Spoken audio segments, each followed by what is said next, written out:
Tote Barrera nos va a recoger un poco todo lo que hemos ido diciendo durante estos 4 días y nos va a hablar de qué tiene que pasar en la Iglesia. Hablamos al principio qué no estaba pasando, qué estaba pasando, qué no estaba pasando y hoy lo que tiene que pasar en la Iglesia. Sin más dilación, os dejamos con Tote. No sé vosotros, pero yo ya estoy que suelto gallos en 2 de cada 3 frases. Entonces necesito un micrófono bien pegado a la boca y hablar bajito para poder completar ya con esta charla, ponencia, no sé cómo llamarlo, lo que ha sido Transforma, lo que ha salido en Transforma y lo que tiene que salir de aquí, eso es lo que culminaremos en la Eucaristía. Que como buena Eucaristía tiene un envío que le pediremos al señor obispo, porque al final es de lo que se trata. ¿Qué tiene que pasar en la Iglesia?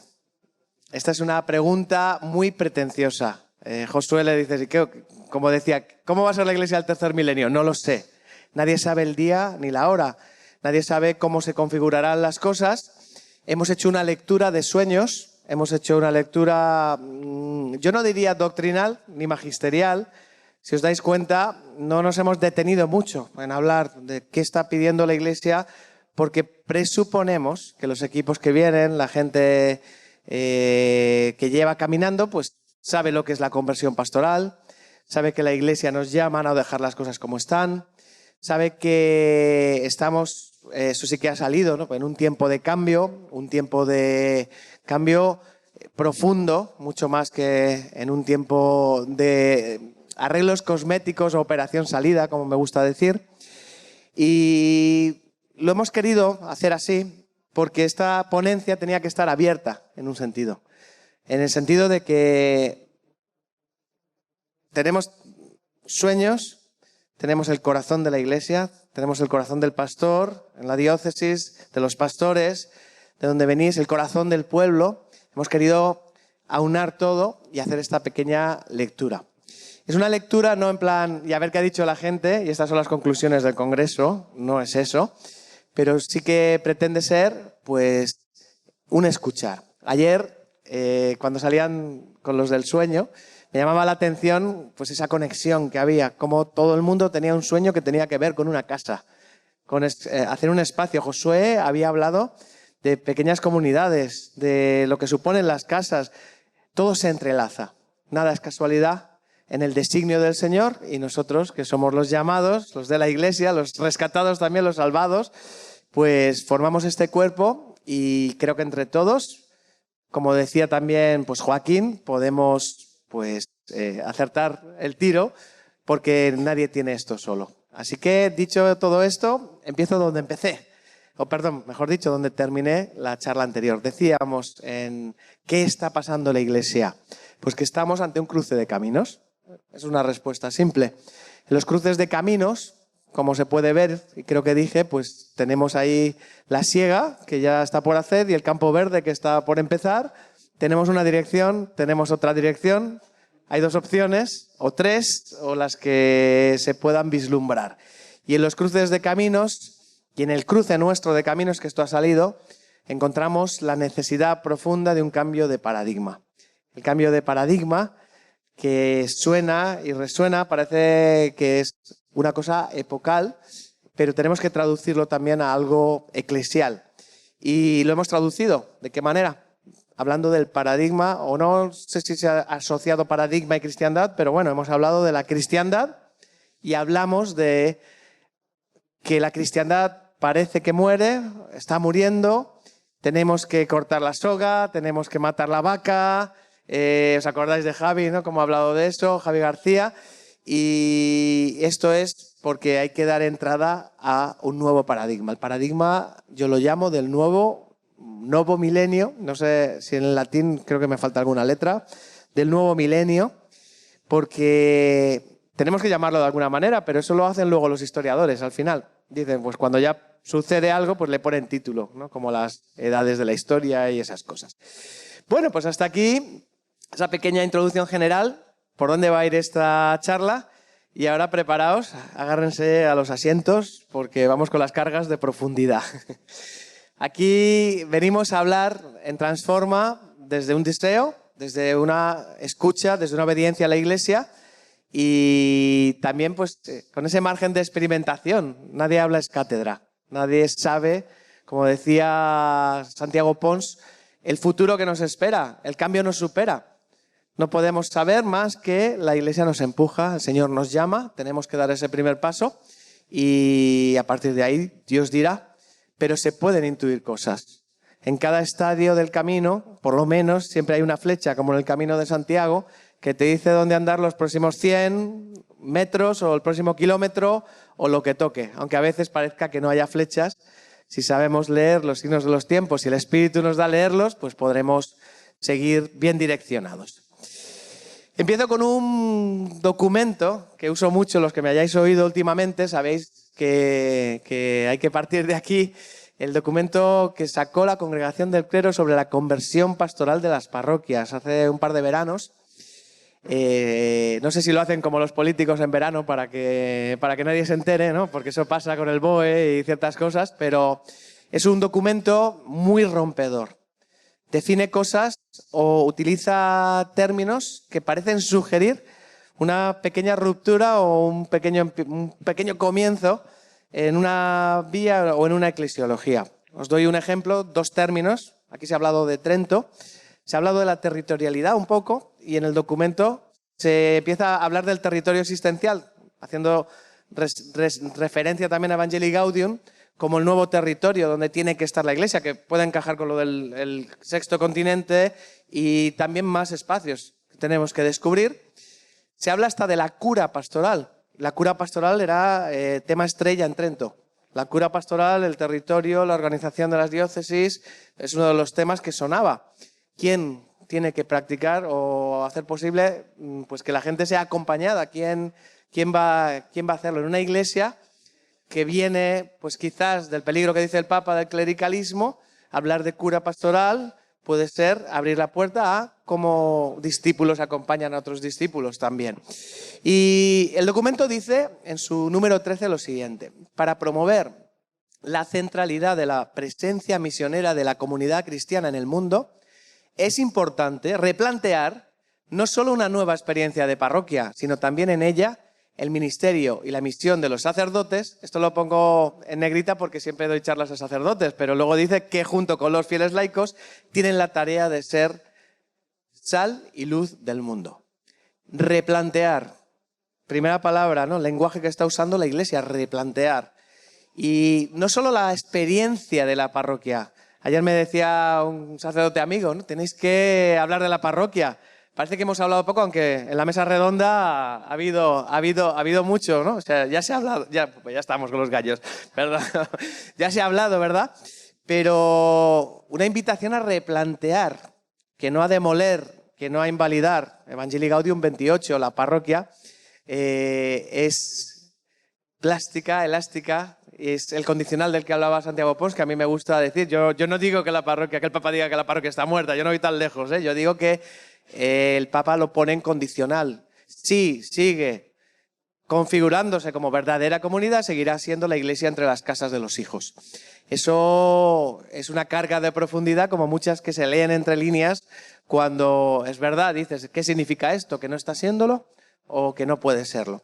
Pero puede serlo, y por eso lo afirma la Evangelii Gaudium. La parroquia es, decía un autor, la esperanza del mundo. Y aquí ha salido también, ¿no? La inmediatez de la Iglesia, que yo no me gusta decir la Iglesia en el territorio, sino de la familia de la Iglesia entre las casas de los hijos, que es una formulación de Christi Fidelis Laici, que es muy bonita porque parroquia significa entre las casas.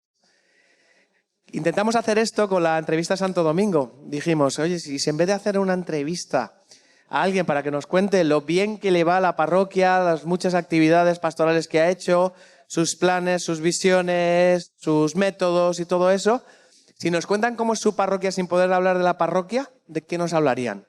¿Qué quedaría? Las casas de los hijos y de las hijas, lo que ocurre en las calles del barrio, de la urbanización, del lugar donde está la parroquia, lo que ha ocurrido en sus vidas, lo que ha ocurrido en sus iglesias domésticas, lo que ha ocurrido en sus corazones, porque eso es la Iglesia. La Iglesia no es el edificio, la Iglesia es la familia y es ese espacio existencial donde se cruzan las existencias, ¿no? Con la existencia de nuestro Salvador, de nuestro Señor y nuestro Padre, que es Dios. Así que aquí va el órdago que se empieza a intuir. Tenemos que replantear no solo la experiencia de parroquia, eso ya hay congresos, no es que no queramos, podríamos hablar técnicamente de las parroquias, hablamos mucho de las parroquias en los cursos, vamos más allá. Y el ministerio, nos hablaba Josué de eso, ¿no? La función, el ministerio, ¿qué se ha entendido después de esta reforma? ¿Cuál es el ministerio de cada cual? Los sacerdotes, clave, por eso nosotros estamos apostando por pastores, porque en el corazón del pastor y en la guía en la comunidad encuentras una de las 3 claves de la visión. El corazón de la iglesia, el corazón del pastor y el corazón del pueblo, aunados, donde interseccionan, que ese es el designio de Dios para el pueblo de Dios. Tan importante todo esto. Vamos a adentrarnos un poco en esto y para eso os invito a hacer una lectura conmigo de un libro que me fascina. Miquel lo sabe, Guadalupe lo sabe, ¿verdad? Y hay alguno más por ahí leyéndolo, que uno va recomendándolo a los amigos, que se llama Caminos Olvidados. No sé si Pablo ha podido conocer a Alan Hirsch, creo que fue una reunión, no sé si estabas tú, que estuvimos ahí online con Malon y vino a hablarnos Alan Hirsch, que es sudafricano, que no es católico y que tiene este libro que se llama Caminos Olvidados. Y dice lo siguiente: si nos enamoramos de nuestro sistema, cualquiera que éste sea, también perderemos la capacidad de cambiarlo. Esto significa que los guardianes del viejo paradigma han perdido la objetividad necesaria para poder evaluar a la Iglesia y saber cuál es su propio rol en el mismo. Como agentes cuya perspectiva viene desde dentro del sistema, han perdido la objetividad necesaria para poder hacer una crítica eficaz y necesaria a la naturaleza embrollada de la situación. Me encanta la expresión, la naturaleza embrollada de la situación. Vaya lío en el que estamos metidos, ¿verdad?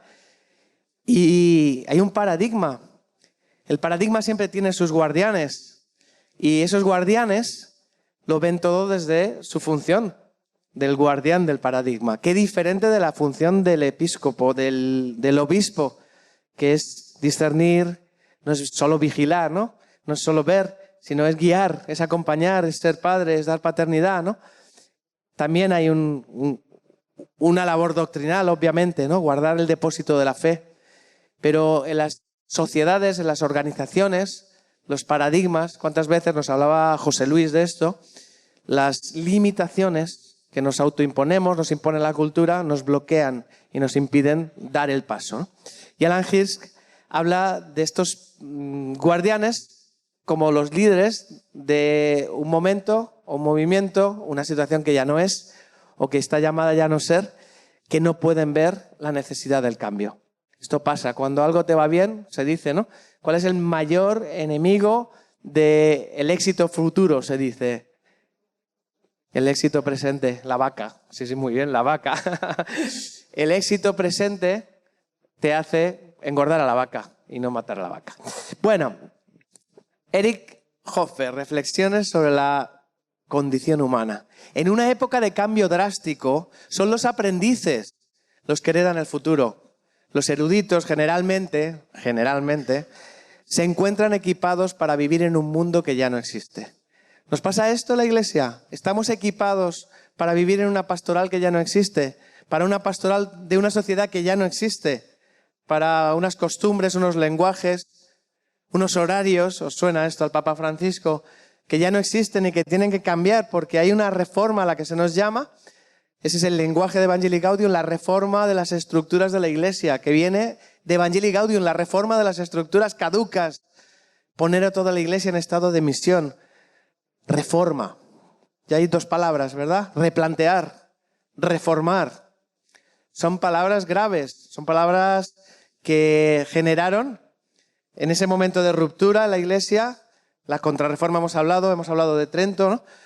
Los reformados, los contrarreformados. Fijaos cuánto dolor también, ¿no? Que nosotros que tenemos un corazón ecuménico, ¿no? Que amamos la unidad. Qué palabras más gruesas, ¿no? Más grandes. Sigo con Alan Hirsch y mis gallos, que quedarán para la posteridad como el líder. El agua no mejora, eso es para la tos, ¿no? Yo no sé si es para los gallos, ¿no? Sí, lechecita con miel y orégano y eso, pero bueno, eso luego cuando nos recojan con escoba y recogedor al final del encuentro. El líder... No me la habéis abierta, ¿no? Eso... sí, muy bien, gracias. ¡Gracias! El líder, para bien o para mal, es el guardián del paradigma organizacional. Él es la clave para el futuro de la organización. La clave son los líderes. ¿Y los líderes quiénes son? Dejo la pregunta. Los líderes en esta situación básicamente tienen dos funciones. Son la llave que abre la puerta o la cierran con firmeza. Son el cuello de botella o el abrelatas de la misma. Son efectivos o son guías de ciegos. Palabras gruesas, ¿eh? Guías de ciegos, efectivos. Efectivos, cuello de botella o abrelatas. No sé qué preferís, ¿no? ¿Qué preferís ser? Pero esa es nuestra responsabilidad como llamados, como bautizados, como cristianos en este momento histórico. Podemos ser cuello de botella, podemos ser factor de abrir la lata, que ya llevamos mucho tiempo dando la lata, ¿no? Bueno, quería hacer un chiste, pero no me ha salido y me iba a salir un gallo, así que mejor pasamos a lo siguiente. ¿Cuál es el problema? Que ningún problema puede resolverse desde el mismo nivel de conciencia en el que se creó. ¿Por qué hemos visto cosas diferentes? Pues muchas veces porque hemos viajado, porque hemos visto otras comunidades. El Señor nos ha regalado no solo un sueño, sino también confirmar esos fuegos que sucedían en otros lugares, y lo que hemos visto nos ha posibilitado ver nuestro sistema desde fuera. Es muy sano ver tu vida desde fuera, ver tu sistema desde fuera, ver tu iglesia, tu parroquia, lo que haces desde fuera. Y es muy difícil. Es un ejercicio que no se te regala fácilmente, que requiere pues o una providencia o una finura, porque pues todos somos hijos de nuestro tiempo, todos somos hijos de nuestra formación y de nuestras circunstancias. Con lo cual, pues ese abstraerse solo pasa cuando uno entra en contacto con el otro. ¿Y quién es el otro sino Dios, ¿no? Dios nos puede abrir nuevos caminos, nos puede enseñar nuevas cosas, su Espíritu nos puede revelar lo que nosotros no vemos, porque nos lleva más allá de lo soñado, ¿no? Lo que ni ojo vio, ni oído oyó, eso es lo que Dios tiene preparado para aquellos que creen, aquellos que lo aman. Y eso es lo que obtenemos a los pies del Maestro cuando escuchamos la voz del Espíritu, cuando caminamos hacia la casa del Padre. Pero ningún problema puede resolverse en el mismo nivel de conciencia que se creó. Y muchas veces la solución del problema no puede ser, si eres parte del problema, ¿puede ser solución del problema? Sí y no. Estamos en el problema, estamos en este embrollo, estamos dentro de la iglesia.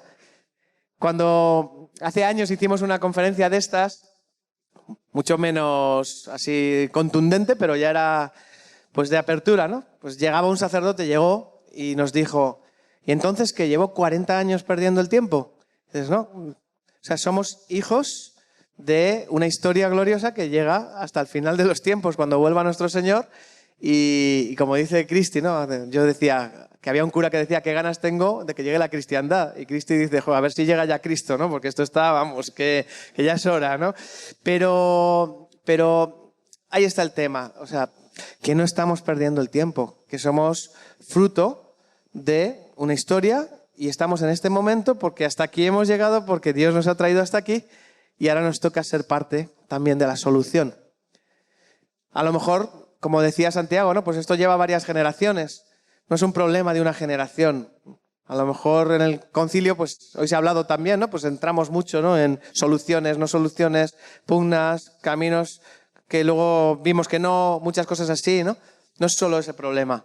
Esto es un cambio histórico, esto es un cambio epocal, esto es un cambio drástico. Esto es un cambio como no se ha visto en muchísimos años.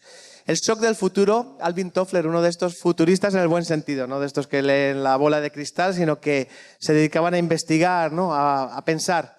Al carecer de un marco sistemático para comprender el choque de fuerzas en el mundo actual, somos como una tripulación atrapada en una tormenta y tratando de navegar entre arrecifes peligrosos de brújula, sin brújula o mapa.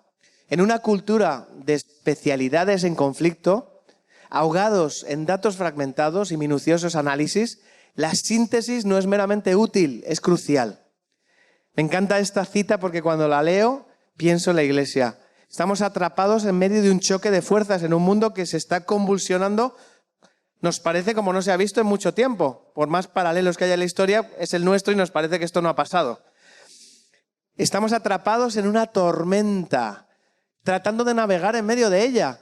Y hay que sortear arrecifes peligrosos y no hay brújula, no hay mapa, no hay dirección. Los cristianos tenemos brújula, tenemos la palabra de Dios, tenemos el Espíritu Santo, tenemos la iglesia depositaria de la fe, tenemos nuestros pastores. Ojo con eso, ¿no? Si dijéramos que no hay brújula o dirección, estaríamos muy ciegos, estaríamos actuando por nuestra cuenta.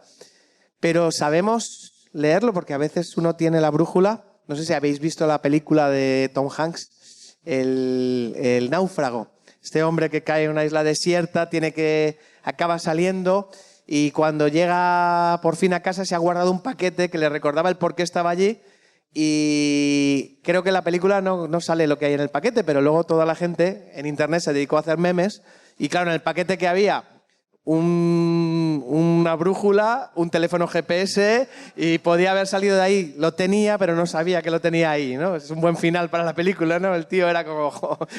Pero lo importante fue el camino, lo importante fue participar. Pues algo así. ¿Sabemos leer el mapa? No sé si tenemos la brújula. Yo sé que la tenemos, pero no sé si la tenemos presente. Bueno, pues esto es lo que nos dice Alan Hirsch. Hacen falta nuevos mapas mentales, los cuales son vitales si queremos trazar bien nuestro camino. Estamos emprendiendo un camino, decía al principio, ¿no? Ese cruce de caminos, nos empuja la historia, nos empuja el momento, la situación, y hacen falta nuevos mapas mentales. Aquí decían antes, ¿no? Hace falta no solo un análisis, hace falta una síntesis. Somos muy de análisis en la iglesia y seguimos, analizamos y analizamos. ¿Cuál es la síntesis? La síntesis es el mapa. El mapa no es la receta, el mapa no es el atajo, pero necesitamos mapas que recorrer, necesitamos caminos que recorrer y para eso hace falta lo que se visualiza en un mapa, porque te dice dónde estás y con él puedes ir a alguna parte, puedes saber a dónde vas. Eso es lo que hace un mapa. ¿Os suena, no? Y no os amoldéis a este mundo, sino transformaos por la renovación de la mente. Hacen falta nuevos mapas mentales. ¿Quién nos dará un mapa mental? ¿Quién cambiará nuestra mente? ¿Quién nos dará esa metanoia, que es conversión? Que no es solo la conversión del corazón, también es la conversión de la mente, la conversión de nuestros esquemas, la conversión de nuestros horarios, la conversión de nuestras costumbres. La costumbre, dice el Papa, nos seduce, la costumbre nos llama, Él siempre se ha hecho así, nos llama, nos seduce. Esa conversión solo la puede hacer el Espíritu Santo. Ni tú ni yo, por lo guapo que somos, ni lo listos que somos, ni lo mucho que hemos leído, ni lo mucho que hemos viajado. Solo la puede hacer el Espíritu Santo. Y esa renovación de la mente sirve para discernir la voluntad de Dios, que es lo bueno, lo agradable, lo perfecto. Son tiempos de discernimiento. El discernimiento tiene que ver con el análisis y la síntesis y tiene que ver con la dirección que solo un mapa nos puede dar. Pero ¿cuál es el problema de los mapas? Nos dice Alan Hirsch, nuestros mapas heredados son inadecuados porque fueron formulados para adaptarse a un mundo cultural casi totalmente diferente al nuestro. Es como intentar viajar por Londres con un mapa de la ciudad de Nueva York. Me encanta esta cita porque yo he trabajado en Londres con Alfa y justo en Estados Unidos la zona donde yo iba era Nueva York, con lo cual he ido muchísimo a Nueva York y muchísimo a Londres. Cuando fui por primera vez, fui antes a Inglaterra que a Estados Unidos, pero pasé muchos veranos en Estados Unidos y cuando ya me tocó la gracia de trabajar para Alfa en Londres, pues llegué a Londres con mentalidad de americano e idioma de americano y no es lo mismo. ¿Por qué? Porque hablan el mismo idioma, pero no es la misma cultura. Una cosa es Europa, otra cosa es América, un estilo, un lenguaje, sí, quizás una lengua común, pero muchas cosas diferentes. ¿Y qué pasa? Que las dos ciudades pues se parecen. Haber viajado en el metro de Nueva York ayuda a guiarse por el metro de Londres. El metro de Nueva York tiene una cosa muy anglosajona, como las ciudades anglosajonas, que es el norte, el sur, el este y el oeste. Cosa que en España, si os preguntara ahora dónde está el norte, ¿alguien lo sabría? En el mundo anglosajón la gente, estás por la calle, oye, ¿por dónde hay que ir? Mira, vas hacia el este y después por la calle norte llegas y no sé qué. Y tú dices, yo soy español, o sea, yo sé dónde está Levante, que está la playa ahí y eso. Oriente no sé, pero Levante, vamos, clarísimo. Hasta ahí llegamos, eso es lo que entendemos, ¿no? De los puntos cardinales, ¿no? El caso es que con ese pequeño aprendizaje, pues tú llegas a Londres y también pues plataforma este, plataforma oeste. El lado norte, el lado sur. Con lo cual piensas, oye, genial, me voy a saber manejar por aquí. Y la realidad es que es otra cultura, en muchos sentidos. Entendedme, o sea, es una cultura anglosajona. Y curiosamente, Londres fue antes que Nueva York. Sabéis que Nueva York está hecha pues, por holandeses y al final alemanes e ingleses, y al final triunfa el inglés, como en Estados Unidos, pero se parece a Ámsterdam, se parece a Londres y tiene sus cosillas, o sea, tienen casas parecidas, estilo en Brooklyn, en barrios así, ¿no? Sobre todo. Y yo me di cuenta de una cosa, al final, el problema estaba también en mi esquema mental, tenía que desaprender. Fíjate si hay que desaprender que en Londres tienes que mirar al contrario, ¿no? Y a mí me dolía el cuello, porque claro, yo me iba a correr y cuando uno va a correr en España, para ver si le va a atropellar un coche, mira hacia aquí. En Londres tienes que mirar hacia allá. Es así, entonces me di cuenta que no tenía el músculo este desarrollado. O sea, tenía el de aquí, pero el de aquí no, ¿no? Entonces, curiosidades, así que me estoy enrollando con ellas. Londres fue primero, la ciudad nueva es Nueva York, pero el mapa, si estás en la ciudad nueva, tiene que ser de la ciudad nueva, se inspiró en el mapa de la ciudad antigua. ¿Es válido el mapa de la ciudad antigua? ¿Debemos desecharlo? Obviamente, no solo hay que actualizarlo, hay que usar el que corresponde a la ciudad en la que estamos, obviamente, pero la gran ventaja es que conocer la una te ayuda a manejarte por la otra. Conocer la cristiandad, conocer los mapas heredados, conocer de dónde venimos, no solo nuestra herencia, sino nuestra cultura, de dónde salimos, los tics, no los tips, los tics que tenemos, lo bueno, como el buen escriba de nuestra tradición, nos va a ayudar a navegar esta época. No se puede hacer rupturas así, en la historia no hay rupturas así. Son procesos de cambio, procesos de transición, llevan generaciones y tenemos que entender esto. Conocer la ciudad antigua nos lleva a navegar por la ciudad nueva también. Partir de la ciudad antigua puede ayudarnos a navegar en la ciudad nueva. En esta situación no necesitamos más análisis. Por el contrario, necesitamos una síntesis, una gran visión de lo que somos y de lo que podemos llegar a ser. Jorge nos habló del porqué, de nuestra misión y de la visión. Una gran visión de lo que somos y lo que podemos hacer. ¿Qué nos saca de este atolladero, de esta situación embrollada, de este cambio de paradigma que nos tiene con el pie cambiado? ¿Qué nos saca de ellos? La transformación de la mente, la transformación del corazón, nuestra conversión. Y en la transformación de la mente, esa gran visión implantada por Dios en el corazón de su pueblo, atesorada por su pueblo, atesorada en el corazón de los pastores, atesorada en el corazón de la iglesia, que nos dice lo que somos, nuestra identidad profunda. La iglesia existe para evangelizar, la iglesia es evangelizar, y lo que podemos llegar a ser. Nadie emprende un camino sin saber a dónde puede llevar ese camino o sin el anhelo de llegar a alguna parte con ese camino. Y somos el pueblo de Dios en camino, estamos caminando y estamos siendo impulsados, y aunque sea con una patada en el trasero, porque es que se nos ha acabado lo de atrás, estamos caminando, nos guste o no. Y el caso es que esa gran visión es ese gran sueño de Dios para su iglesia, y esa materia de síntesis, esa materia de discernimiento que se concreta no en un atajo, pero sí en un mapa. ¿Cuál es el mapa del nuevo milenio? Porque el mapa de la cristiandad ya lo tenemos y está amortizado. ¿Quién fue el gran visionario en los últimos papas? Juan Pablo II, San Juan Pablo II. Siempre se dice, ¿no? Pues él nos abrió la visión de la nueva evangelización. Benedicto, yo digo, la insertó con el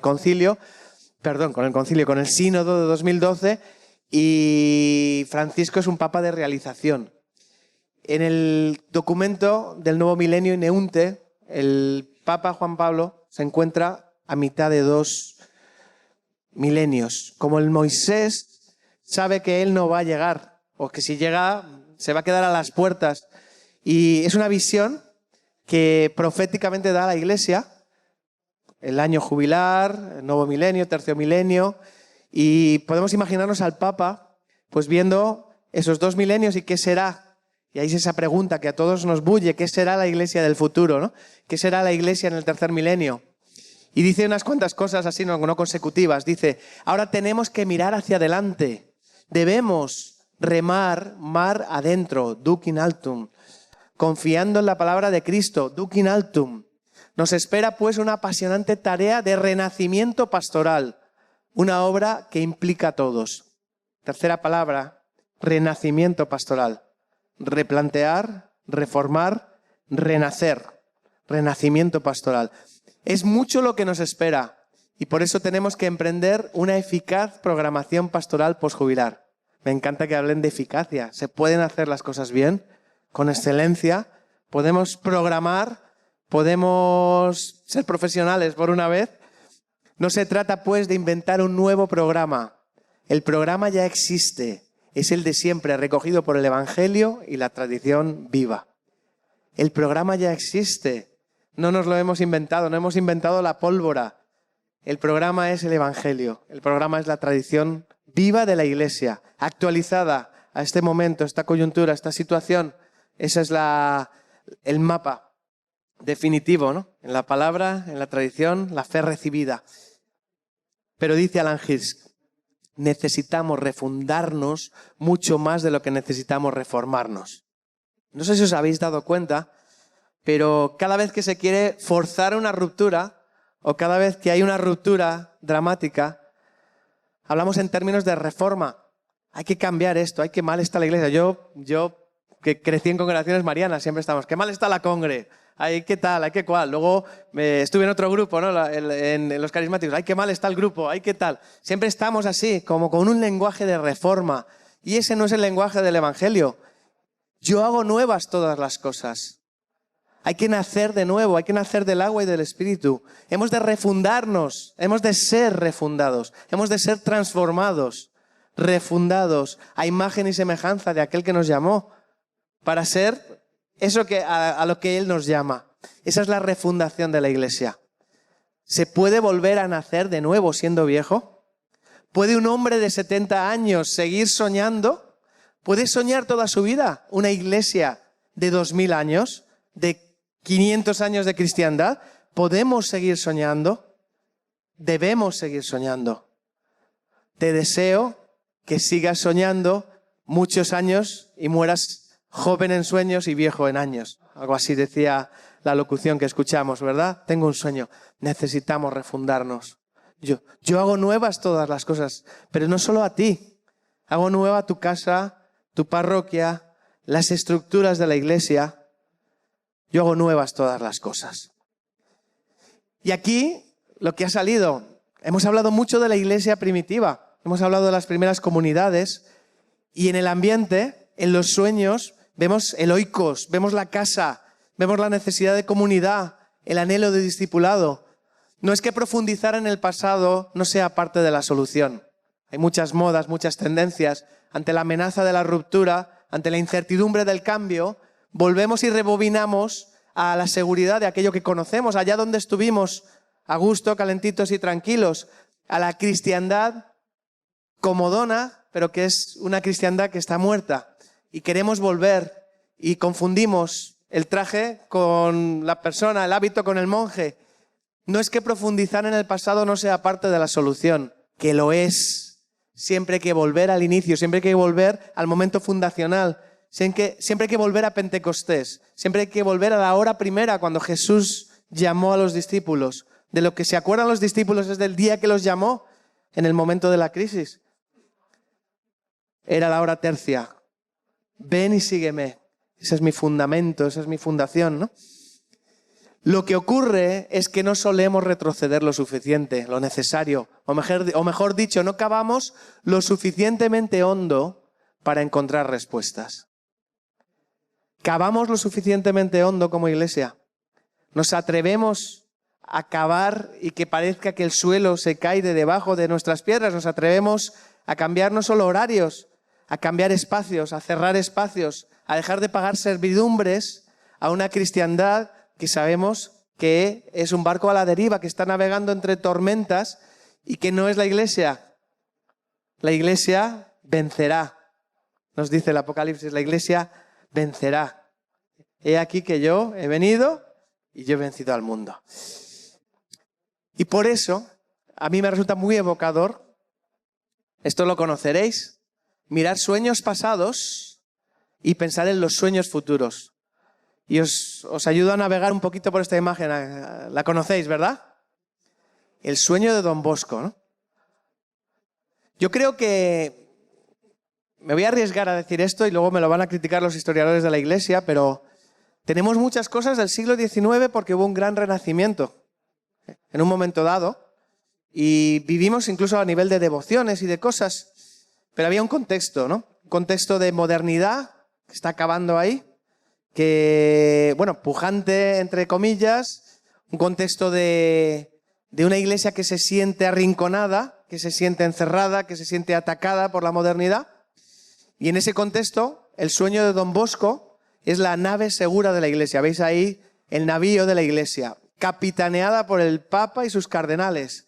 Y cae un Papa y ponen al siguiente, cae un cardenal y ponen al siguiente, porque es ese ejército de capitanes, por decirlo de alguna manera, que está siendo asediado por las tormentas, por el embrollo, por los arrecifes, por los enemigos que quieren atacar a la iglesia. Ese era un discurso, era algo que sonaba en ese momento también en la iglesia, ¿no? Y el puerto seguro pasa por dos columnas, la Eucaristía y la Virgen. Y están ahí y esa nave está llegando al puerto, donde estar tranquila. Y frente a esto, el Papa Juan Pablo II dice, remad mar adentro. Fijaos, una iglesia que está buscando llegar al puerto y otra iglesia que está siendo empujada a salir del puerto. Iglesia en salida, Papa Francisco. Iglesia accidentada, pero iglesia en salida. Prefiero una iglesia accidentada que una iglesia en salida. Una iglesia que no está preocupada, como decía el obispo, en defenderse, sino que me caigan las tortas que me tengan que caer, pero aquí hay que decir y hacer lo que hay que hacer. Y hay que decirlo. No podemos estar preocupados de defendernos. La llamada, como cuando el maestro te llama a caminar sobre las aguas, es a caminar sobre las aguas, a sumergirte, iglesia, dentro del agua profunda, de la refundación, de la renovación. Y tienes que hacerlo no a ciegas, pero como un portaaviones, viendo la iglesia no como una nave segura, donde solo se ven a unos pocos y a lo mejor hay otros remando, sino como un complejo, una ciudad, la ciudad de Dios, la comunidad de Dios, la familia de Dios. No sé si sabéis cómo son los portaaviones por dentro, es una pasada. Son ciudades flotantes, tienen de todo, una vida increíble. Y los mejores portaaviones, los americanos los tienen, pues son nucleares. Nucleares significa que tienen propulsión pues para estar casi siglos ahí, ¿no? ¿Cuál es la fuerza de la iglesia? La Eucaristía. La iglesia nace de la Eucaristía, la Eucaristía es cumbre. ¿Cuál es la fuerza de un submarino? La fuerza nuclear. Pues esa fuerza que todo lo mueve, que todo lo transforma, que está en el núcleo de lo que eres, que está en la esencia de lo que eres y es lo que te propele, es lo que te envía, es lo que te empuja. A lo mejor en esta visión yo me pregunto cómo será el sueño de no el Don Bosco, sino el Don Javier, el Don Ignacio, el fulanita, menganita. ¿Cómo serán estos sueños que dará Dios? Ese portaaviones cambia los elementos de sitio, pero sigue teniendo todos los elementos, ¿no? Dice creo que es de Pablo VI, María Estrella de la Evangelización, ¿no? La luna con la que nos guiamos por la noche, ¿no? Y nos guía. La Eucaristía, ¿dónde la ponemos, no? En el centro, en el núcleo. Y a los cristianos, en el portaaviones, están los aviones y está el capitán enviando a la gente, enviando. Yo me imagino al Papa Juan Pablo II en el quicio del milenio enviando a la iglesia. Salid, ¿no? Y el Papa Francisco sigue ahí, salid, remad mar adentro. Este barco está hecho para navegar. Este barco está hecho para enfrentarse a las aguas turbulentas. Este barco vencerá. Esa es la imagen de una iglesia que además de eso manda sus navíos, manda sus pequeños barcos, viene acompañado, los portaaviones van con cruceros y de todo, o sea, es una pasada, ¿no? Todo lo que los sigue. Y tienen esos barcos que salen a evangelizar. Iglesia portaaviones, una base de misión, un lugar desde donde llegar al mundo entero, desde donde estar en el mundo entero. ¿Por qué nos escondemos en el refugio de un puerto que ya ha sido devastado y no nos ofrece ninguna seguridad. La seguridad está en la llamada del pastor, la llamada del Señor, la llamada de Dios que nos llama a salir.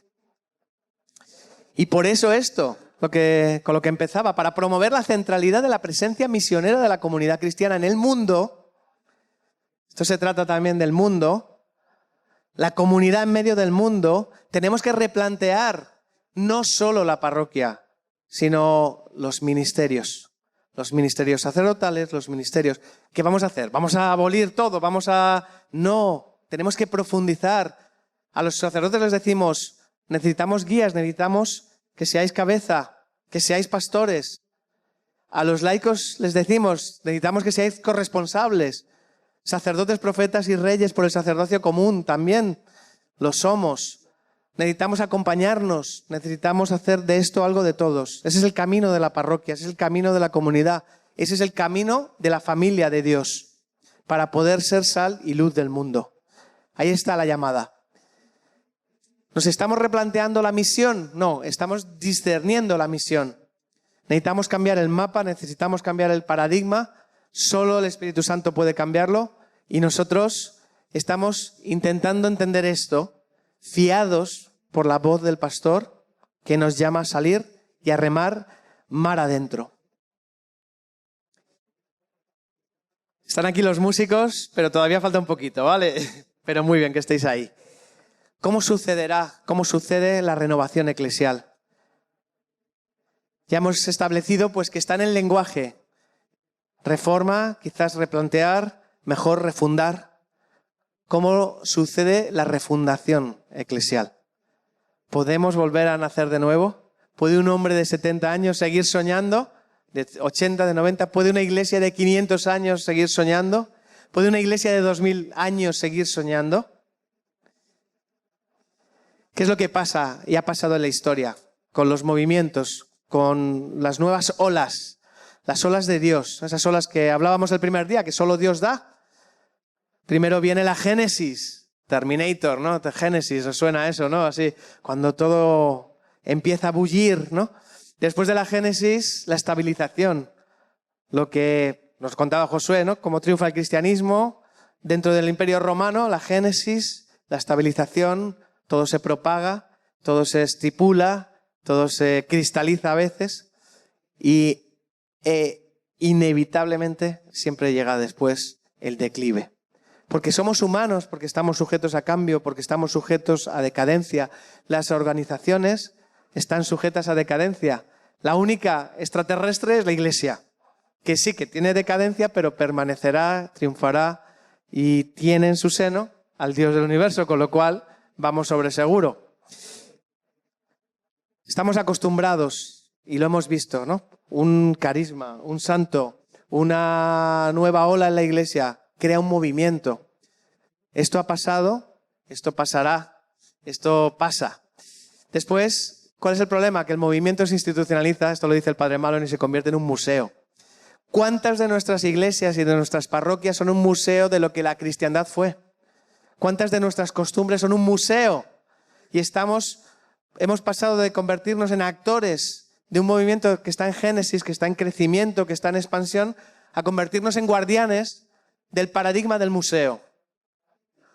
Y sin saberlo, estamos programados y autolimitados porque ese es el cerco de cristal que no podemos romper y estamos programados a guardar el siempre se ha hecho así. Por eso el Papa habla tanto del sacudón y de librarnos del siempre se ha hecho así. ¿Cuál es el problema del museo? Que en el museo ya no hay vida, que en el museo solo se abre a los turistas, que en el museo no se vive, ni nadie vive, se comen palomitas y se viene de usuario, se viene de espectador, pero no te lo puedes llevar, el museo no puede entrar en ti. Está para que veas la gloria de lo que fue y no de lo que es. ¿Y qué pasa después? Que cuando ya no hay ni turistas, cuando la gente ya ni viene, el museo se convierte en mausoleo. Esto es muy duro, ¿eh? Pero hemos pasado de bautizar a enterrar. Y ahora tenemos que volver a nacer para volver a bautizar. Si es que es así de simple, si es lo que siempre hemos hecho. Estamos enterrando, estamos haciendo duelos, hemos hablado de esto también, ¿no? Teresa nos habló de un duelo muy concreto, pero también Hemos hablado con Alfonso de cómo afrontar duelos de pastoral, el duelo de la cristiandad, el duelo de cerrar momentos, de cerrar épocas, de cerrar con personas, de cerrar con situaciones. Parece que todo está sujeto a cambio. Las cosas vienen, las cosas van. Dios permanece. Hay una dinámica. Génesis, mantenimiento, dice Malon, hospital terminal. ¿Cuántas diócesis lo son? Y lo peor no es que lo seas, porque por lo menos ya sabes que estás mal. Lo peor es que estés en un mantenimiento que ya no mantiene y que se cree que está bien. Hablábamos de estadísticas. El mantenimiento se ha acabado. Dejemos de hablar de eso, de la iglesia del mantenimiento. El mantenimiento es cuando las cosas se mantienen. Las cosas no se están manteniendo. Un dato estadístico a mí también me gusta mucho, ¿no? En 2019, en Francia, se bautizó más gente que en España. 20.000 por 17.000, algo así. En términos relativos, España tiene menos población, pero ¿qué está pasando? ¿Qué está pasando? Que no bautizamos y nuestras fuerzas se van a enterrar.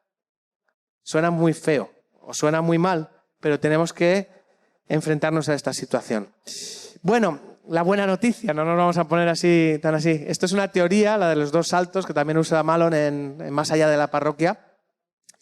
¿Qué pasa cuando un movimiento, me voy a poner aquí más de lado para poder apuntar, comienza? Pues que nace un sistema, nace una ilusión, nace una vocación, un carisma, llamémoslo así, y ese movimiento, como hemos visto, tiende a estabilizarse, pero inevitablemente habrá ese punto en el que llegará a ser hospital terminal o declive, por decirlo así. Esto es una ola, pero las olas se suceden. La gracia es discernirlas como el buen surfista, ser capaz de subirse a la siguiente, no casarse con la ola. No nos podemos casar con la ola. Estamos casados con el lugar a donde lleva la ola. La ola nos transporta. Cuando un sistema está estabilizado, todo va bien. No nos sentimos la necesidad de cambiar. No nos sentimos amenazados, estamos cómodos. Pero empiezan a aparecer los innovadores, que son esos mosquitos, esas moscas que empiezan ahí a decir y a hablar de una iglesia que puede ser, de cosas que tienen que pasar, de cosas que tienen que cambiar. Empiezan a ponerle nombre. Estamos en un momento así, de poner nombre. Llevamos unos años viéndolo. Vamos a nombrar lo que nos está pasando. ¿Cuánta gente leyendo Renovación Divina decía, por fin ha dicho todo lo que pensamos, todo lo que vivimos, todo lo que experimentamos? Por fin alguien lo ha dicho. Ya no hace falta que yo lo diga, pero no sabía formularlo, porque necesitamos formular lo que está ocurriendo. Por eso estos encuentros, ¿no? Por eso la necesidad de una síntesis que se precede de un análisis. Estos innovadores empiezan a conectar mediante redes. Nuestro sueño es ver redes en la iglesia, el sueño de los fuegos que se interconectan como una familia, la llama prendida por Dios que conecta en un sitio y en otro. Pero esto que sirve para la iglesia en general, sirve para las diócesis en particular, sirve para las parroquias y las familias, sirve en todos los niveles. Redes de conexión. Yo también anhelo esto, yo también tengo este sueño. El Señor también ha puesto en mí esta santa insatisfacción. Estas redes no son redes de comunidad, a veces son dispersas, suelen ser dispersas. Una llamita aparece aquí, otra acá, en un sitio, en otro.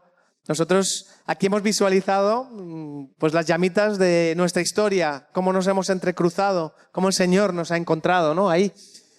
Y poco a poco se fortalecen en la medida en la que se dan cuenta de que están haciendo algo mucho más grande que su idea y que ellos mismos y que su comunidad. Son parte de una red, son parte de un movimiento. Cuando esto sucede bien, hay una cosa muy buena que es el compostaje. Lo que muere en la naturaleza no se desaprovecha. Todo es parte del nacimiento poderoso que ha de venir después. Ese nacimiento poderoso que nace de una alianza no se pueden hacer solo. Hemos aquí propuesto sueños comunitarios, os habéis dado cuenta, ¿no?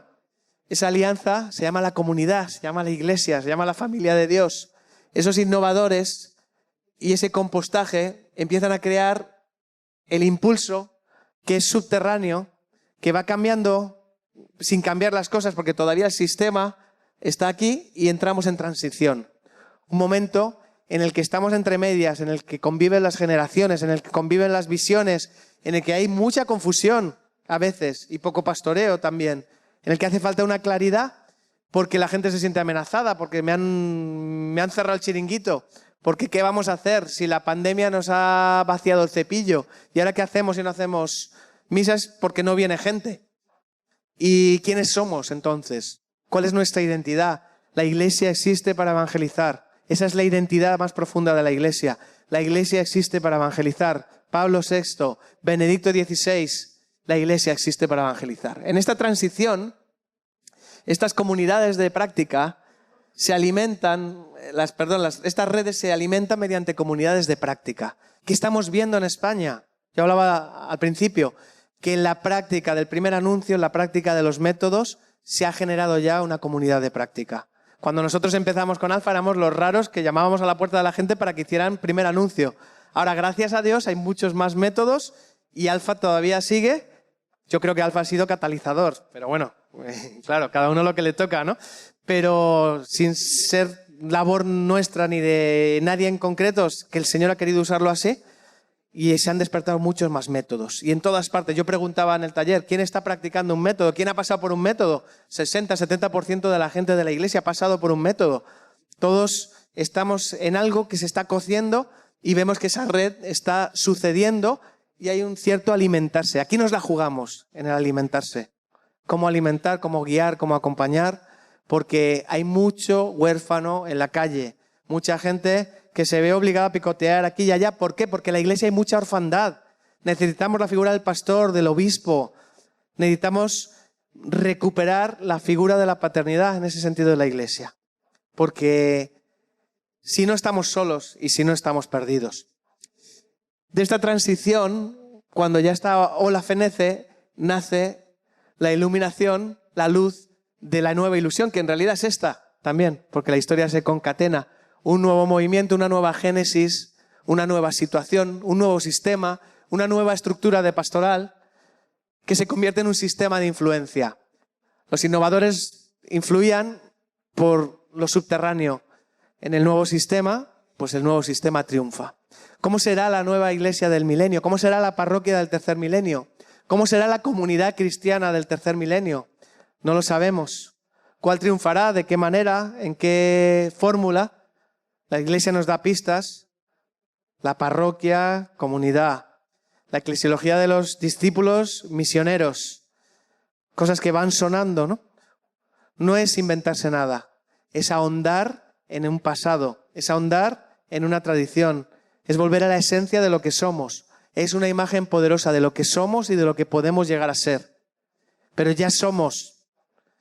No tenemos que agotarnos intentando inventar identidades como hace el mundo hoy en día, que viven en el agotamiento de intentar ser quienes no son y negar lo que son.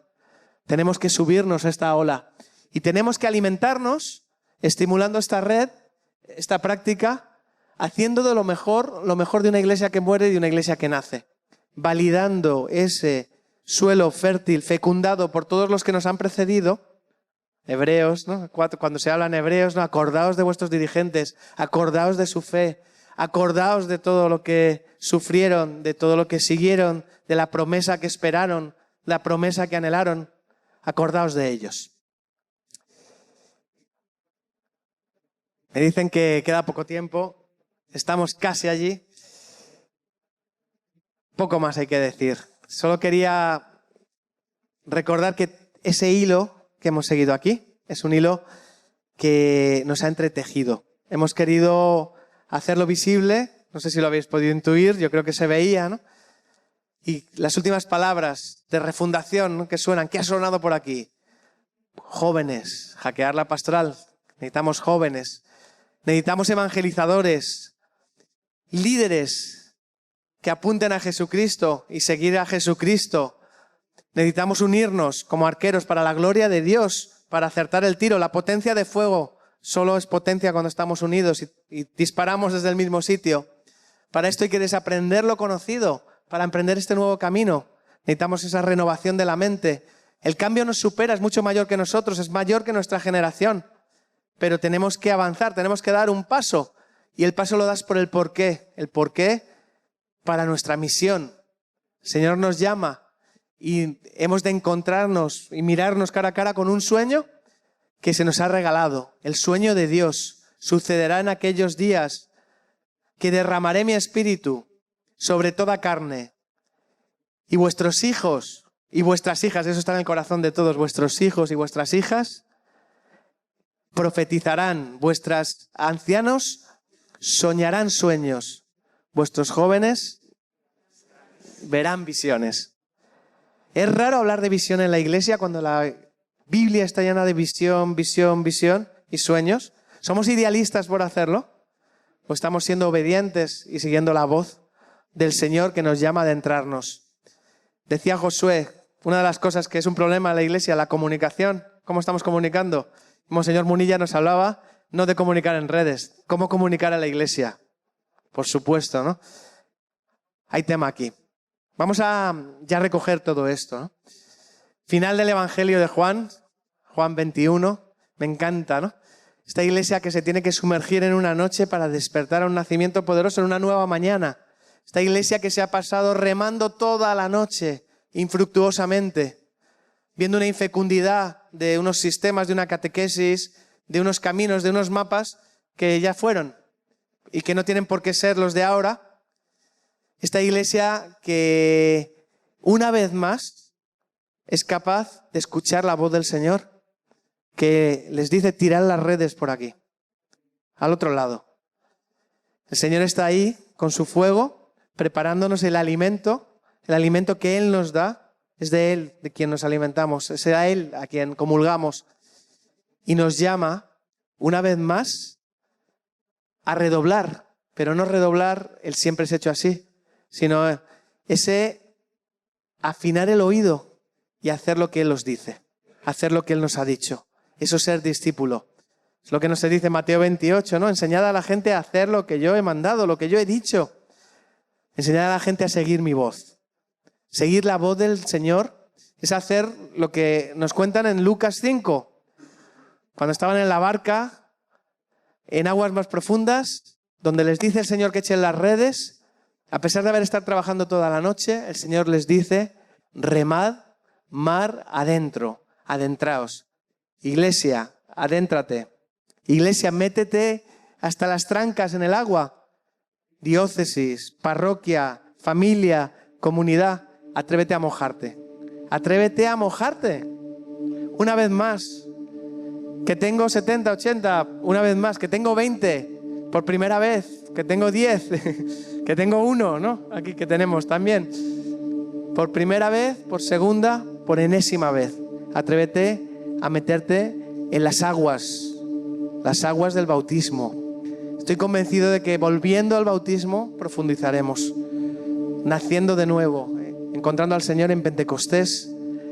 Todo nacerá y la renovación y la transformación de la mente sucederá en nuestras iglesias, en nuestros corazones, en nuestras comunidades. Vamos a levantarnos.